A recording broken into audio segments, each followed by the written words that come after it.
গণভোটের রায় বাস্তবায়ন কিংবা জুলাই সনদ নিয়ে 11 দলীয় জোট বিরোধী দল হিসেবে মাঠে বা সংসদে যে ভূমিকা পালন করেছে, আপনারা আসলে জনসম্পৃক্ত ইস্যুতে বিদ্যুৎ, গ্যাস বা দ্রব্যমূল্য, আইন শৃঙ্খলা বিষয়ে কর্মসূচিতে আপনাদের অনীহাটা কোন জায়গায়? ধন্যবাদ। কোনো অনীহা নেই। আপনি হয়তো লক্ষ্য করতে ভুল করেছেন অথবা আপনার দৃষ্টিতে আসেনি। বিদ্যুৎ, দ্রব্যমূল্যের ঊর্ধ্বগতি, আইন শৃঙ্খলা যতটা সমাবেশ হয়েছে প্রত্যেকটাতে এই কর্মসূচিটা ছিল। এমনকি সর্বশেষ আমরা এই বিদ্যুৎ, গ্যাস, দ্রব্যমূল্যের ঊর্ধ্বগতি, আইন শৃঙ্খলার পরিস্থিতির ব্যাপারে সচিবালয় ঘেরাও কর্মসূচিও আমাদের ছিল, যেখানে বলা যায় যে আমাদের বিরোধী দলীয় নেতা জামাতের আমির ডাক্তার শফিকুর রহমান সাহেব নিজেই সেখানে পুলিশ দ্বারা কিছুটা নিগৃহীত হয়েছেন। সেগুলো আপনারা পত্রপত্রিকায় দেখেছেন। এটা জনগণের, গণমানুষের দাবি।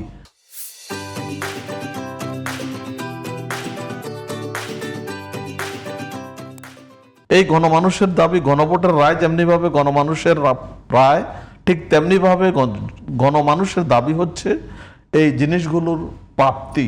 সেজন্য আমরা মাঠে তৎপর আছি এবং যে রোড মার্চ এবং লং মার্চ ঘোষণা করা হয়েছে সেগুলো ওই দাবিগুলোতেই, এবং জুলাই সনদের বাস্তবায়ন, গণভোটের রায় কার্যকর। সুতরাং আমরা এটাকে এড়িয়ে যাচ্ছি। এটি আমাদের প্রতি, আমি বলবো যে কঠিন দোষারোপ, আমাদের প্রতি এটা অবিচার করা হচ্ছে। আমরা জনগণের স্বার্থ নিয়ে, জনগণের অধিকার নিয়ে আমরা কথা বলছি এবং আমাদের আমিরে জামাত ডাক্তার শফিকুর রহমান সাহেব ঘোষণা দিয়েছেন যে সংসদে যদি আমাদেরকে কথা বলার সুযোগ দেওয়া না হয় তাহলে মাঠে কিন্তু আমরা কথা বলবো। আর আপনি দেখেছেন যে সংসদে ইতিমধ্যে একাধিকবার বিরোধী দল ওয়াকআউট করেছে প্রতিবাদে, বিভিন্ন বক্তব্যে। এই বিদ্যুৎ, দ্রব্যমূল্য, আইনশৃঙ্খলা পরিস্থিতি নিয়ে আমাদের আমিরে জামাত আহ্বান জানিয়েছিলেন যে সংসদে যাতে করে বিশেষ অধিবেশন ডাকা হয়।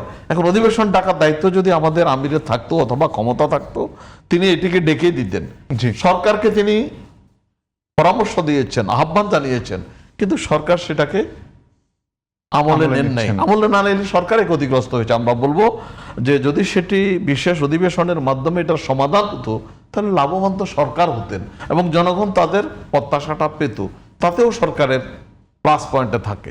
কেন জানি সরকার এটাকে মূল্যায়ন করলেন না আমরা এখনো ভাবতে পারছি না, তবে আমরা এই ব্যাপারে চিন্তা ভাবনা করছি এবং এর পরবর্তীতে আমরা কর্মসূচি ঘোষণা করেছি। সুতরাং আমরা এই ধরনের গণদাবিকে, গণজনের মৌলিক চাহিদাকে আমরা উপেক্ষা করছি না, বরঞ্চ সেটাকে ধারণ করেই আমাদের রাজনীতি, সেটাকে ধারণ করে আমাদের সংসদে এবং সংসদের বাহিরে আমাদের কার্যক্রম থাকবে।